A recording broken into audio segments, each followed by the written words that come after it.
All right, hello everybody, and welcome back to another 5K tennis discussion. Today is Sunday, February the 27th, 2022, and yes, it is a Sunday, and we are actually not on the tennis court. Shocking. Mm-hmm. How does that feel? Good. Feels good for a change, right? Yes.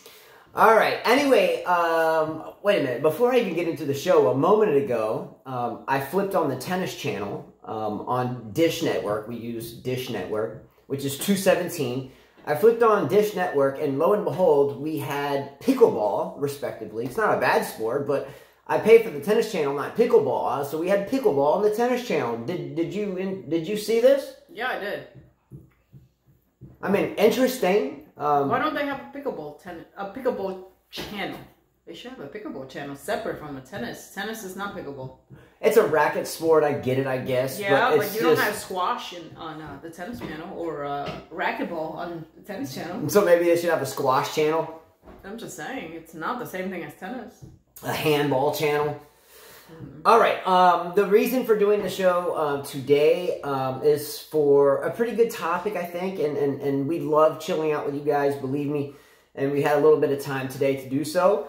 But the topic today, especially with what's going on in Ukraine, that's involving, of course, the Ukrainian people continuing to fight for their country, and the likes of Putin, Vladimir Putin, who has become obsessed with not letting that country continue and become under his domain.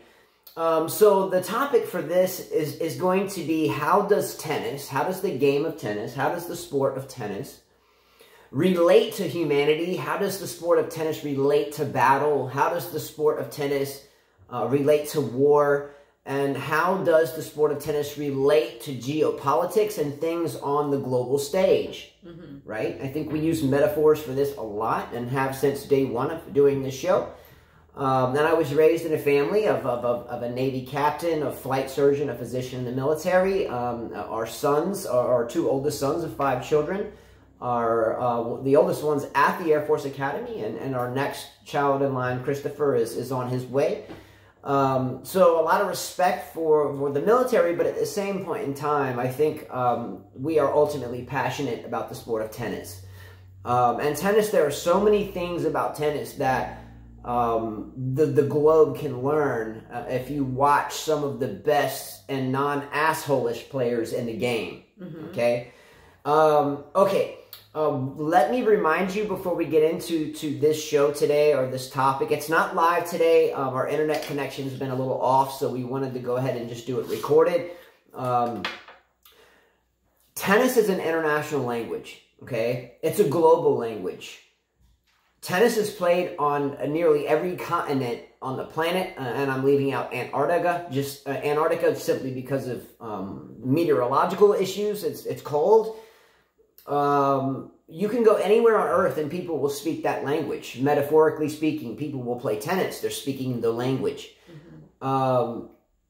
Everyone on God's green earth has the ability to play the game of tennis, right? It's an international language. We all can find a commonality with the sport. Okay, with that said, let's get into it. Ready? Want to lock in? Mm-hmm. Boom, let's go. Come on. Let's go. Ready for this one. All right, I wanted to start today's show with a special shout out to Sergei Stakhovsky, the longtime tennis player, the longtime big serving tall tennis player, the Ukrainian tennis player that has had the courage to join the Ukrainian army to fight and to help fight for their country's future. Good job for him, and good job for himself to stand up in the light of adversity, right? Mm-hmm. You remember watching Stakhovsky play? Didn't he beat somebody big? He beat a lot of big people. I thought he beat Nadal. Big serving guy. I thought he beat Nadal one year. You know, wasn't it at Wimbledon or something like that? I thought he beat him. It was like a big deal. That's a great poll question. Can anybody answer how many of the big 3 players that Stakhovsky has beaten? He's beaten many great players, and he is a stand-up player. But the reason for the shout out is because he had the courage to stand up and fight for his country. Okay? All right, anyway, aspect number 1 of this show. Carla and I talk about sportsmanship ad nauseum, relentlessly on your channel, on our shows. Sportsmanship is a hugely important thing. Going back to the dates of, say, Plato. Plato had a famous quote that we say a lot. Plato said, "Be kind, because everyone that you meet is fighting a tough battle." Okay?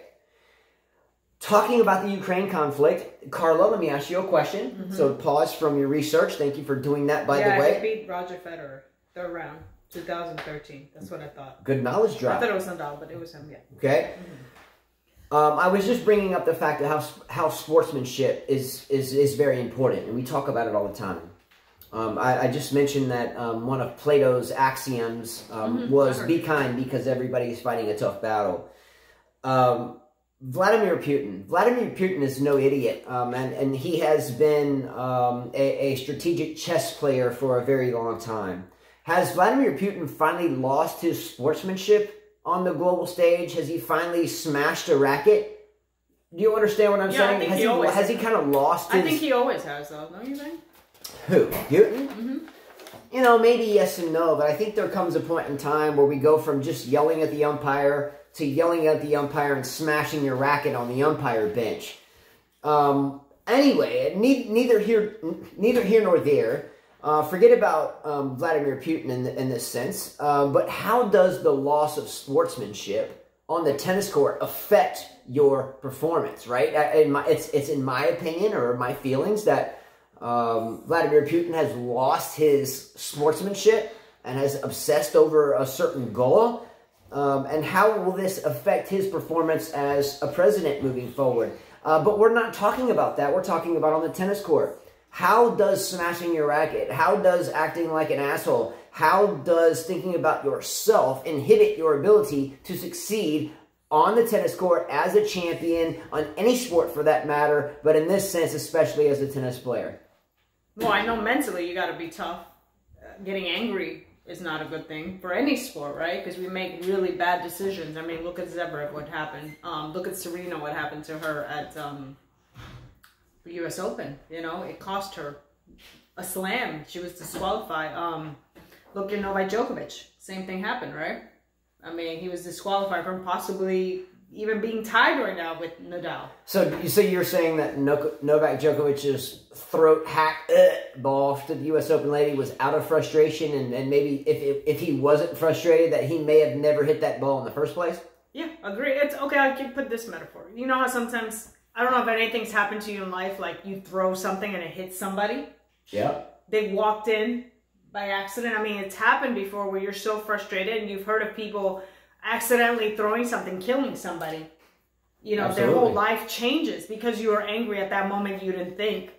It happens. Things happen, you know, like, I mean, we've all been in that situation. So yeah, I think you got to keep your cool. And once you do that, if you don't do that, bad things can happen. There's consequences to it. Yes. I mean, it's happened to me where I'm like, oh my God, I wish I could, why did I do that, you know?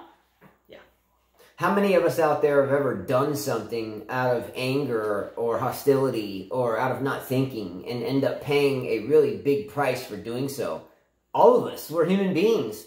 It's just very hard for myself and surely everyone else to comprehend in the year 2022 that we still have an autocrat, one individual kind of dictator in a sense that can make decisions such as what's going on in Ukraine. As well, how does this involve a tennis player? The problem when a tennis player loses their sportsmanship is that there's a crowd watching, right? There's people watching. There's people at home, there's people in the stands, and the crowd has to lap it up. We have to watch that hideous garbage, right?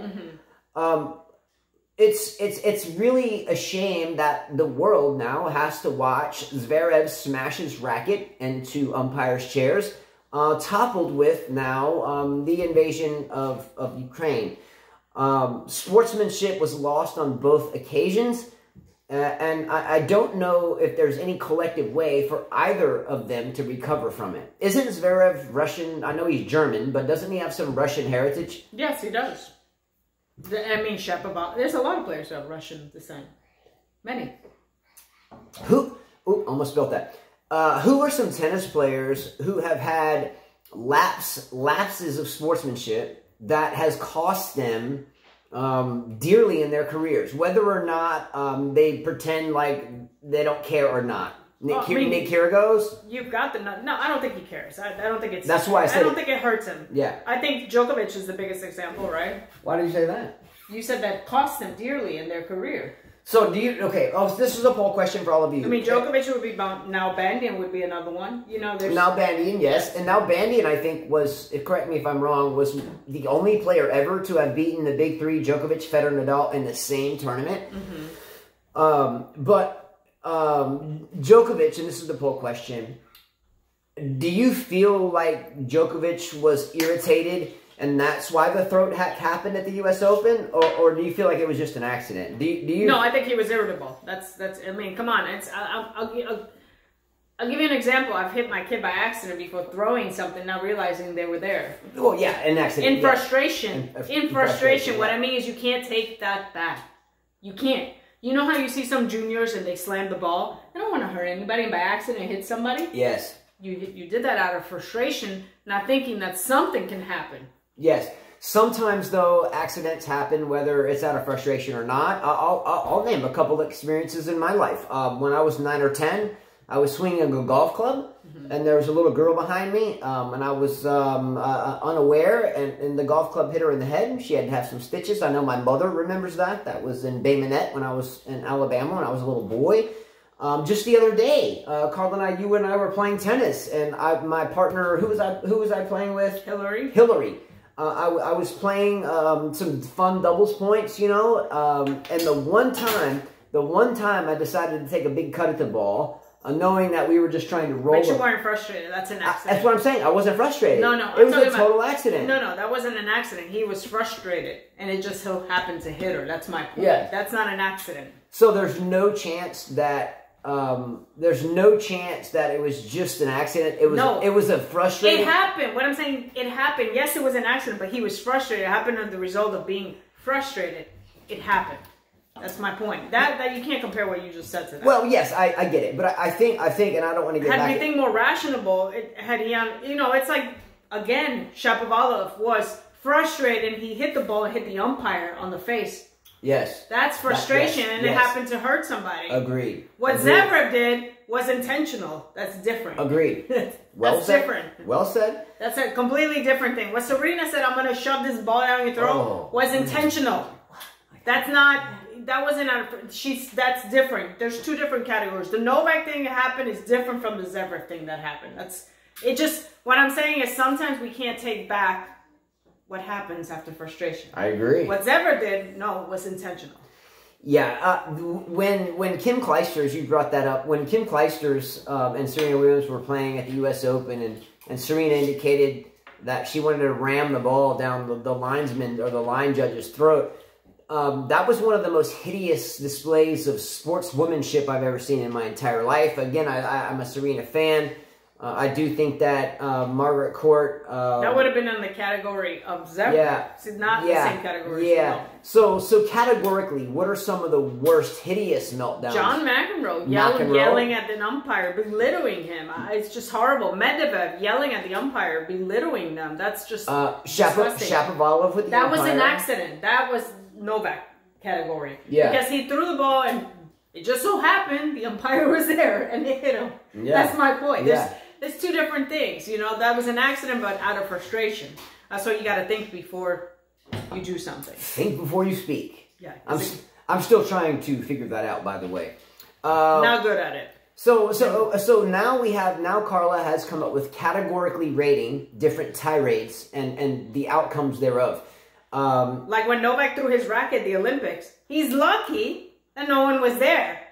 That could have been another accident. And for Carla to even remember that, let's go, girl. I'm just saying. Oh, when Zverev was slamming his racket last year, and you could see the graphite shattering. I could have gone into a bull boy's eye, and that would have been horrendous. You know. You know why I love this girl so much? Because she remembers these little things, man. You remember, man. I love you, man. She's such a good girl. She never ceases to amaze me. So I wrote this stuff today. I said she didn't need to write or read anything. She can just speak freely, and she's dropping more knowledge than I wrote and researched. Excellent.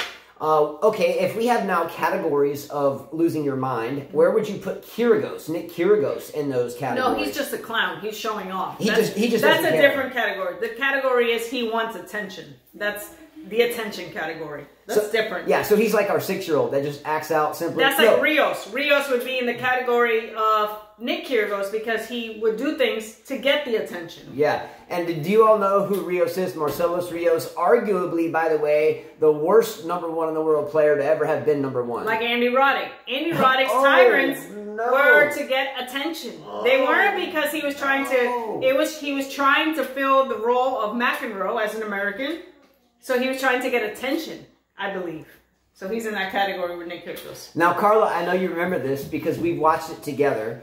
But I remember when Roger Federer, had the opportunity to lose to Andy Roddick at Wimbledon, but did not happen. And I think Roger Federer prevailed 9-7 in the 5th when you were so much hoping that Andy Roddick would win. Yes. And who won that? Federer. Roger Federer to serve. And what year was that? Was that 2000 and... I don't remember. Was that 2009 or 2007? 2007 or 2009? And maybe I'm wrong on both, but damn, that seems like yesterday. Like, damn, Miss Parker. Damn. Like Safin was just... Oh, and then there's the category of just being a bad boy. Safin is the bad boy. There's that category too. She's a Safin fan. Yes, I love Safin. She loves that man. Yes. He's just a bad boy. That's it. I'm like, what's up, B-Doggo 2? What's up, B-Doggo 2? Why she like Safin, bro? Because he's a man. Where you at, Michael Walker? I like man. Let's go, Mike Walker. I don't like, he's a man. He's, you know, he acts like a bad boy and he is a man. That's B-Doggo 2. What's up, B-Doggo? Okay, how would you put Sasha, a.k.a. the Linguini Noodle, a.k.a. the puppy-hating, Lindo-firing Zverev? How would you put the human fettuccine noodle and his level or categorical level of He's losing just a his mind? crybaby. So, like Kyrgios. But, yeah, like Kyrgios. But he's a wuss, so he's a crybaby. Yeah. Because I think if you take the two to a fight, I don't know. I think you have a better shot with Kyrgios. Yeah, I'm going to stick with Kyrgios on that. Yeah. Because he has a little bit of extra beer belly weight. If you have a little bit of extra beer belly weight, then when the tough get going, you know, you have a little bit more in the tank. Evans would be the bad boy because you would believe that he could kick somebody's ass. When he wants to be a bad boy, he's in that category as well. You know, did anybody realize that after Nadal had beaten Medvedev once again, that the final was between Nadal and Cam Norrie? Did you realize this? Horrible. No, I didn't. So Do I have that wrong, by the way? No, he won. But what I'm saying is Cam Norrie was in this final, right? And he played Nadal. Nobody cared. Did anyone watch? I didn't even know what happened. I think I just saw it. I might have made that up. It might have been Vesely. I'm just kidding, obviously. I think it was Cam Norrie. Medvedev is in that category of Nick Kyrgios. Thank you. He wants attention. Yeah, that was my next name. I just wrote... To me, I don't think he's a bad boy. I just think he wants attention, and that's where he gets his attention from. Yes.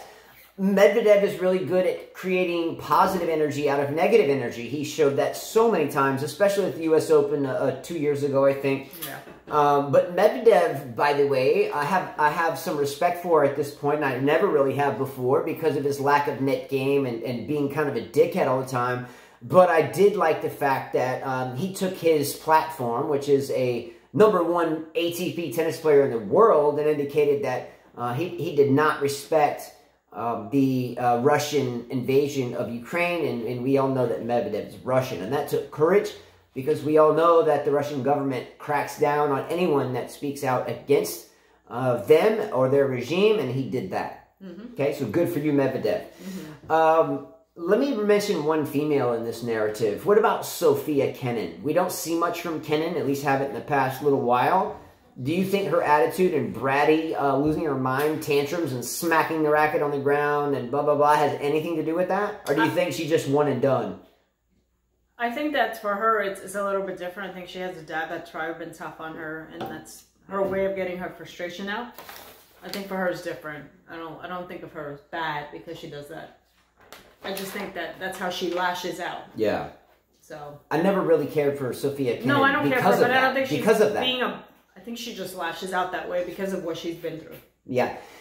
Carla and I, when we meet new students and we haven't really, kind of trained them for a while, they don't know us very well, and we see them walking around on the tennis court with the racket head down. In other words, if I'm on the tennis court and I have my tennis racket in my hand, and I have the handle in my hand and the head is pointed down, it's just a turnoff. And if you're a longtime player or coach or study the game, there is an etiquette in the game of tennis where the player or the coach or whatever should hold the racket head up in their non-playing hand. I don't know how I remember that. I don't think anyone taught me that. But okay, let me finish the train of thought here though for a minute. For me, maybe not for you, but for myself and many others, holding the racket head up when you're walking around, cradled in your non-playing hand, like Andreescu, she'll put it in between her shoulder or whatever. It's an eyesore to see someone walking around with the racket head down, just dragging the racket around. It's an eyesore. It looks like a lumberjack dragging a dead animal. You want to hold the racket up and walk proud.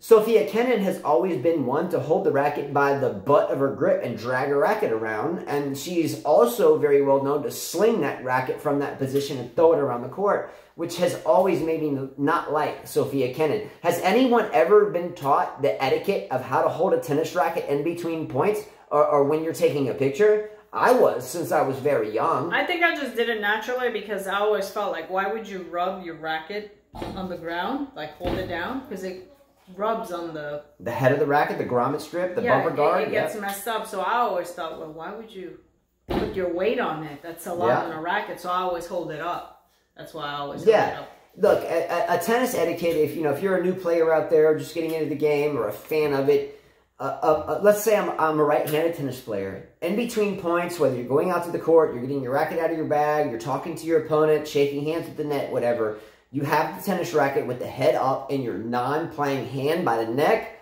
or cradled here, or like Andreescu does. She flips it around and has the butt here, and she cradles it in her left elbow. It's an etiquette. It's like opening a door for a woman. I get really upset when I see a young lady or a senior lady or any person walk into a store and some gentleman just lets the door slam on her face. Open the damn door for it, hold it, and let her in. And if she needs any help after that, help her. The same type of etiquette is holding the head of the tennis racket up in the non-playing hand. And if you do pay attention to the most respected players in the world, and not bozos like Kyrgios or Kenin or so forth, they're flopping the racket around and just chunking it like a sack of potatoes. But that's your weapon. That's your battle. That's what's going to help you win or lose, and that's your weapon of mass destruction. You should protect it. Okay? All right. Last section of this is the overall meaning of battle. Battle. B-A-T-T-L-E. Okay? In tennis, we must understand that there is always one winner and there's always one loser. Unless it's doubles, then you'll have 2 and 2. And Carla and I do some clinic drills where there's 3-on-3. So you have triangle formations on both sides, and we'll go 3-on-3. So I guess in some settings you could say 3-on-3. But generally, one player or 2 players are going to lose. Okay. How many times, Carla, have you seen an overall great match, and then on match point, someone loses, and it goes from a great match to a shit-face match when the loser gets all pissed off, breaks your racket, won't shake hands at the net? I don't like that. Ostapenko's good at that. I don't like that. Who are some other players, especially the female players in this sense, that tend to turn into a cat fight after they win or lose? Pliskova never gives good handshakes. I've never seen her.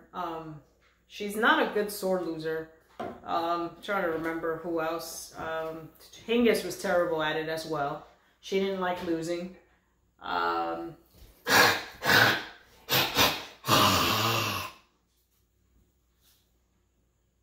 So it sounds like Sabalenka's forehand. Sabalenka also, yeah, she doesn't give a good handshake. I lost. No handshake for you. None. No handshake. I sing Svitolina sometimes too as well. Not when she's not happy, just slap the hand and walk. By the way, shout out to Svitolina. She's Ukrainian, and she and her country are fighting for their survival. Hence, some of the reasons why we did the show. Okay, tennis is very mentally difficult. Why is tennis so mentally difficult? Well, a lot of reasons, but a big reason is because there's a winner and there's a loser, right? Some people are really good at adapting to getting winning, right? They're adaptive to win because it's so exciting, but yet they've never adapted to losing. Sometimes the best champions are found in how they act when they lose. Okay? If every time you walk on the battlefield, you know one person's going to win and one person's going to lose, and if it's a level playing field, you've got a coin toss chance of yourself being the winner or the loser. Don't you think it's at least a bit important to try to find how to be a poised or a graceful loser? Right? Yeah. Shouldn't we know how to roll with the blows? I mean, when you lose, it's all done. It's all done. Whatever sport you do, it's all done. Forget about it. Improve. You know, someone has to lose always. Yes. Congratulate, don't hate. Exactly. Don't hate, congratulate. Don't hate, I said it backwards. But don't yeah, hate, congratulate. If you lost, you lost. You should have done better. Yeah. Losing is never fun, okay? But in a game of 50-50, you have a really good chance of losing 50-50. So it's best to hold your racket head up when you lose, handle down, non-playing hand, so your dominant hand is ready to shake the hand of the player with the net. Be done with it and get off the court. Another thing in tennis as well is the crowd. The crowd, okay? Carl and I, you and I are well aware of having people watch you play. How embarrassing is it looking back on matches where you play and maybe you acted like an idiot? I'm going to use myself for an example because I don't think I've ever seen Carla in public act like an idiot. I think sometimes when we play, she'll do it when she knows no one else is around. No, I don't even do it. An occasional racket toss. You throw in an occasional racket. When is the last time you see me toss a racket? Last time I beat you. Which was? I videoed it. I have a video here. Yeah, you cheated too, yeah. I cheated? How? I wanted to play a third set. You wanted to play a tiebreaker, and you lost because of it. That's not my fault.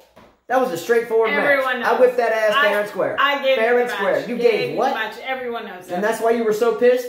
I wasn't even mad. Well, what are you talking about, I was Willis? laughing at you. What are you talking about? Anyways, look at our different reactions. I'm laughing and he's getting upset. I'm good, man. I mean, talk about loser and a winner. Not a good loser.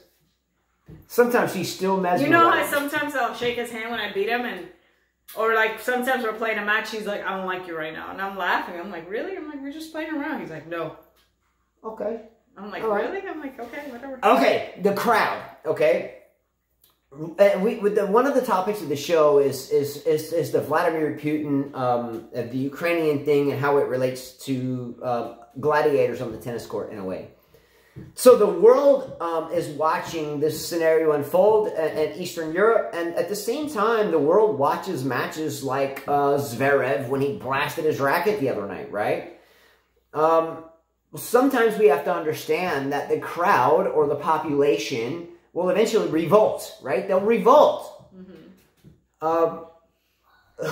What would you rather watch? Would you rather, if you had to, and I get none of it you want to watch either way, but if you had to choose one thing to watch, would you rather watch the Ukrainian people be brutalized by an autocratic regime, or would you rather, if you had to, I get you don't want to watch either one, or would you rather watch Zverev blast his racket and almost hit an umpire in his chair? Zverev, obviously. You don't want innocent people dying, though. But they're both, obviously. Well, that's why I chose that. You said you had no choice. Respectively. You don't want to see any of this. It's abhorrent. It's ridiculous. It's unacceptable in the year 2022. But yet, here we are.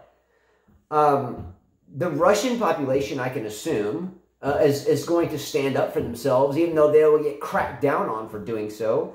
But at some point in time, I think that tennis has to understand, and I mean the organizers of the sport, have to understand that they can't sell themselves out forever. In other words, tennis is one of the only sports where they allow people to lose their shit and smash rackets next to the umpire and get away with it for more views. Let's put this into perspective. Let's say that there was a boxing match tomorrow night for the IBF championship against John Doe and John Doe 2. Someone loses and goes up to the ref after the match and gets its boxing glove and says, boom, boom, boom, slaps the ref in the face 3 times. Is that fighter ever going to fight again? No, he's never going to fight again. Never going to fight again. So I'm not going to give you a whole bunch of different varieties of that metaphor. But the tennis allows these little bratty, little sorry excuses for little boys to do these things. But in any other sport, it would be immediate suspension and immediate you're never going to play again. Could you imagine if a football player in American football, not soccer, well, that too, but could you imagine if an American football player got a bad call by the ref or whatever, and the football player took off his helmet and smashed the ref in the face with his helmet? Could you imagine what would happen? Jail, suspension, never play again, civil suits, but in tennis it's okay. And again, that wraps into the whole thing about sportsmanship. At some point, we have to look at ourselves as human beings. In 2022, we must be held accountable for our sportsmanship. Okay? We don't need to be invading countries because of obsessions. We don't need to be breaking rackets on umpires' chairs because we're pissed off. It's just, it's ridiculous. And hopefully humanity at this point in time can move forward. Okay? Anyway, lastly, I wanted to give a shout out to all the women and children in Ukraine. We were watching something last night, and there was a news anchor that was interviewing a young lady in Poland that had just brought her children across the border of Ukraine and Poland, and she didn't know where her husband was, and blah, blah. Anyway, a big shout out to everyone in Ukraine that is dealing with the madness, and hopefully everyone in Ukraine can pull together the courage that Sergei Stakhovsky has pulled together, and I think Klitschko, the ex-boxing champion, has done the same thing, and hope everyone can support those in Ukraine. Please give a thumbs up for the video. It's for people in Ukraine. Guys, we will see you very soon. I really am a fan of sportsmanship. Don't forget that in tennis, another thing is digging deep. We have to dig deep. We get into the battle, we get into the fight, and so many people give up when we're in a third set tiebreaker. Never give up. Always fight. When you're deep in a battle on the tennis court or in life, remain humble. Stay kind. Don't take shit from anybody, but be professional and keep pushing forward. Keep pushing forward. Keep pushing forward. Dig deep. Okay? If you don't dig deep, someone else will. So dig deep and keep your eyes on the future. Stay strong. Collectively work together with your people, your family, and stay strong. Keep your mindset. And don't forget that everyone is always watching. You think sometimes when you walk down the street that no one's looking at you and what you're doing is oblivious to everyone else. No, someone always has their eyes on you and you may not even know it. So always act that way. Stay strong and always stay positive. All right? Mm-hmm. Guys, that's it. Sportsmanship is everything. Dig deep, support Ukraine, and wish them well. Right? Let's go, Stakhovsky. Let's go.